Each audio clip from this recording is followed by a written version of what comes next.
Hi Circuit Riders. Well, this is going to be a little bit different kind of a video. So the last two videos we've been highlighting Elvis. We went to Tupelo, Mississippi and Memphis, Tennessee, and I really wanted to concentrate on the Elvis stuff while we were in those places. So I didn't want to mix it in with a whole bunch of other stuff and travel and those kind of things. So while we were in Mississippi and Alabama and Tennessee, we did do some other things there, just not Elvis things. So I've kind of lumped all of those extras together here, and I'm just gonna kind of do a video of the extra things that we got up to in the South. Hopefully you can follow along where we were. So the first thing that you'll see is we were leaving Tupelo, Mississippi and driving back to our campground in Alabama, and this is what we got up to.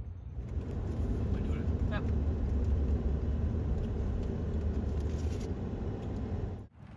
Well, we did not know we were going to collect a national park unit today.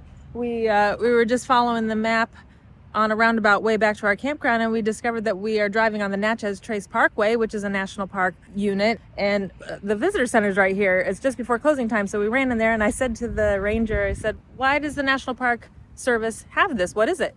And he said, well, the Parkway is a 444-mile stretch that goes through Mississippi, Alabama, and Tennessee, and it kind of follows just ancient animal paths, trade routes. There was some battlefields along here. There's Indian villages. There's all kinds of stuff. So we're just gonna go on a little scenic drive here. We actually picked a random spot on Google Maps called Farm Mounds, and we said, well, let's go that way, and that'll take us on this road that we want to go on. But that's actually a site in the National Parkway. So we'll pull over there and see what we can see.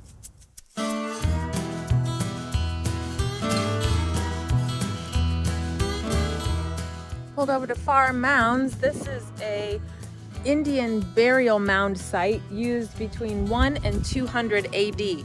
So about 2,000 years ago, Indian people were burying their dead here, and this is a fun stop along the Natchez Parkway.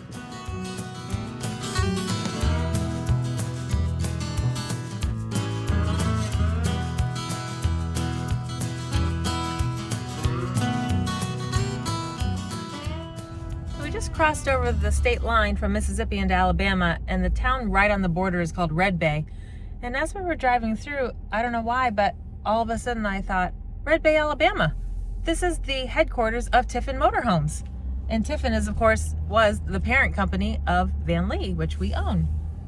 So I said, let's go down and see the Tiffin plant. Now, if I had to guess where $1 million RVs were being built, it would not be in this little town. Very basic, very quaint. But this is where Tiffin has their headquarters. They're closed right now, so we couldn't go in the visitor center. Look at that mural. Tiffin mural on the side of the building. We're just getting all kinds of bonuses today because that is how we roll.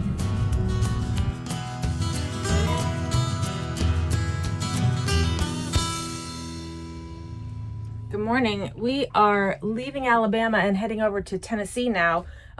This is the most threading of the weather that we've had to do so far.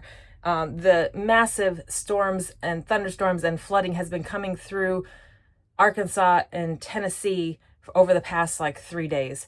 So we've been avoiding that. Here, it's been beautiful weather here until last night. It rained here all last night. Thunderstorms, not severe. The storm is weakening as it moves east. So yesterday, where we were going in Tennessee, they had thunderstorms and tornado watch and flood watches all day yesterday. So we didn't want to get there too early. So that's why we stayed here through the rain last night. So now we can leave and get to Tennessee after the storm has already passed there. But as a result of this heavy rain overnight, there was a little bit of leaking in our bed slide. I noticed early, at 4 o'clock this morning, there was water running across the floor into the bathroom. And so I just put a towel down there to stop it up. Normally, I would have had the awning out over the bed slide to prevent that rain from coming in because it does sometimes come into the little rubber gaskets that are here along the side. But it was so windy last night that I couldn't chance leaving the awning out. So that's why the awning was all the way in and the water was able to get in more easily. It wasn't that bad. The towel soaked up most of it. So now we've got a little bit of break in the rain. We're going to try to make a dash for it and get out of here, out of Alabama and up into Tennessee. Stop it, let all right. On there.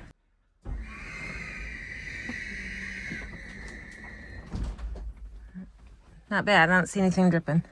No, That's good. No water down here. Good. See if anything's coming down the side there. Okay. I won't fully track Nope. it. Looks Okay. good. Yep. All right, well then I'd say come on out and we'll finish it. Grab the windows. Huh? A little bit regardless.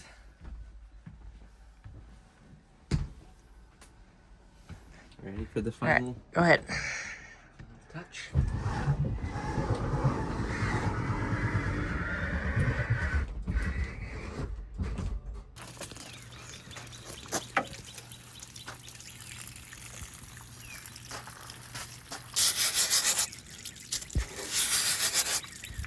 On down.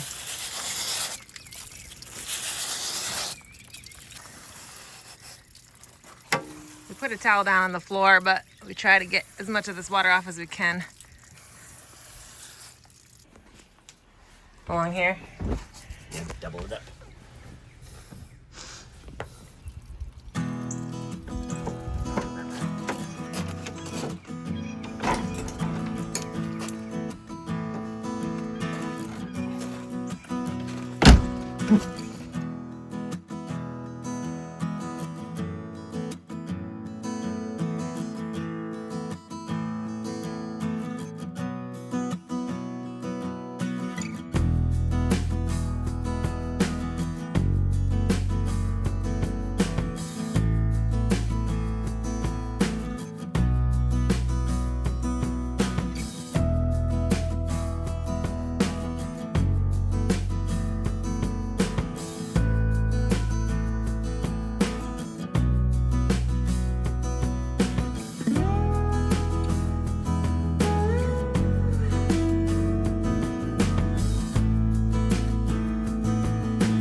Hi, we're Jason Lisa Condon checking in.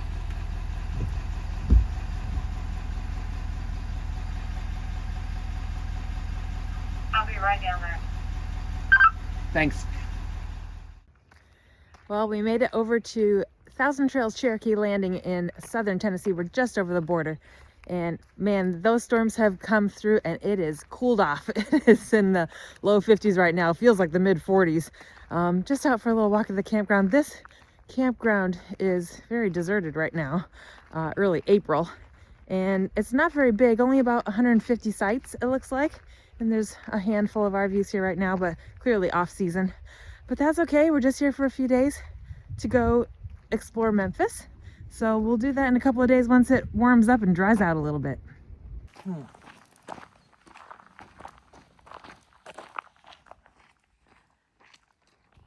So this campground kind of has two different arteries. We're on the phase 1 part of the campground. Now we're walking down phase 2, which is a long dirt road to get down here. And there's like a dozen RVs down here too.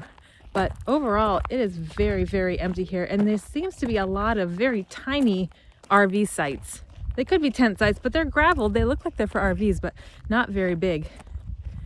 It's such a difference between Hidden Cove, where we just came from in Alabama, was full of people and very active. And this place is just like super deserted. It's kind of weird. But that's how you get with Thousand Trails. You know, it's just a hit or miss. Depends on the location, how people maintain it, and what the staff is like. It's always kind of an adventure coming to 1,000 Trails. But as I've said before, we so appreciate our membership and we love using these free resources as we travel around the country.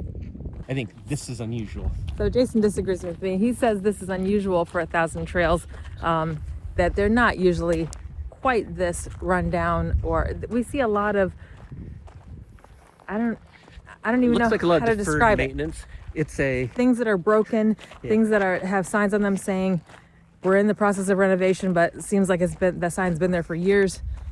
yeah, but also there's like under 200 sites here, like 150-ish, 150. which is probably just the wrong size for certain things to make sense. Like, a really big place, you can amortize the work, you can justify it. But also, this only opened a week ago. It's off the beaten path. Open for the season. Yeah. A week ago. Yeah, on April 1st. And what's today, the 8th? April 8th. Yeah.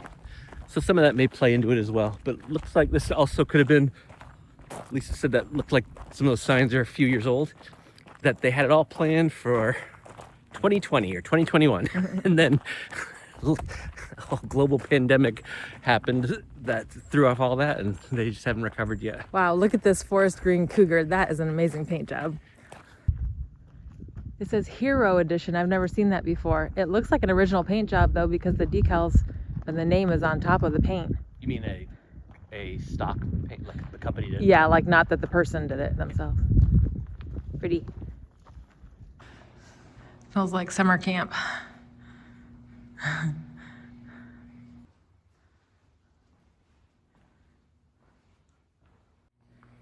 Smells like summer camp in here.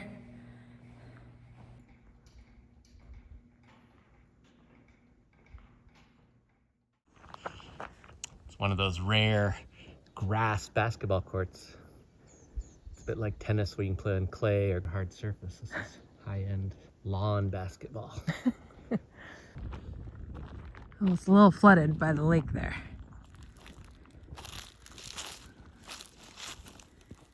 And goes around the lake, and then we're parked over there. It says employees only past that chain, so we're not going to walk that way, even though it looks nice. Hey, you go first.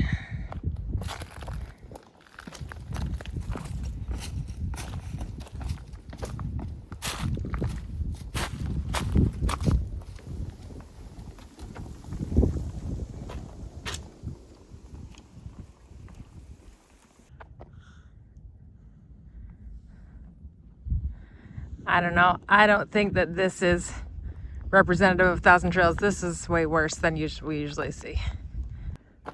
This cabin's literally melting into the ground.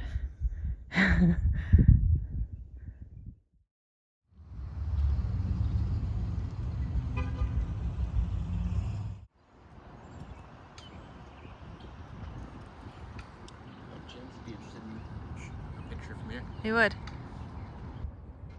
This next spot has nothing to do with Elvis, but while we're in Memphis, I wanted to make sure we stopped and saw the Lorraine Motel.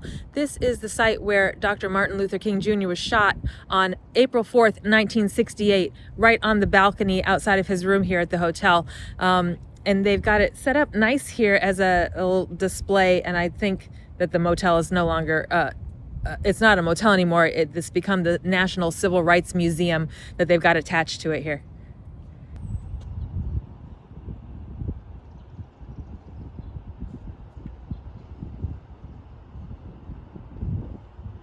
The shot came from this boarding house that is right across the street from the motel. He was standing outside of room 306 here with his aides getting ready for a demonstration that night, sanitation workers strike or something, when he was shot and then pronounced dead an hour later at the hospital.